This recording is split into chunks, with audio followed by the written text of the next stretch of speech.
गुप्ता डांगरिया डिमा हासाव प्रभारी रतन चरण डांगरिया वेस्ट कार्बी आंलंगर सह प्रभारी पंकज बरबरा और मोर बंधु डांगरिया इतिमध्ये आही पाइसे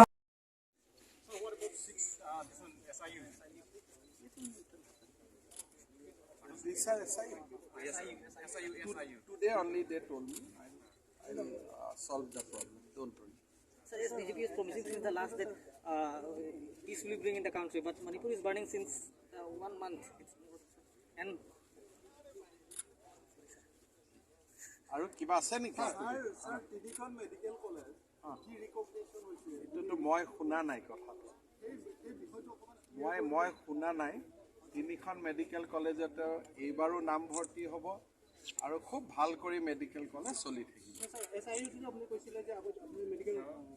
হেলথ ৰিচাৰ্চ আগতে আপুনি কৈছিলে যে এসআইইউ টো ব্ৰহ্মপুত্ৰ আপুনি দলিয়াই দিব বুলি কৈছে কিন্তু এতিয়া আপুনি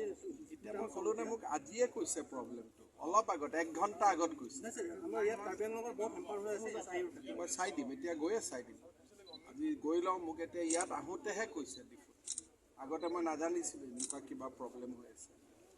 এতিয়া মোক কৈছে গৈ পেলাই মই ঠিক কৰিম Sir, 8খন কলেজৰ ইউনিভাৰ্চিটিৰ স্বীকৃতি বাতিল কৰাৰ বুলি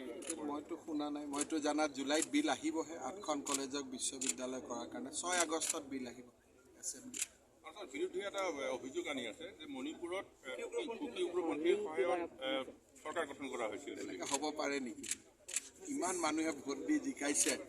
গতিকে এইটো কেনেকৈ হ'ব পাৰে sir,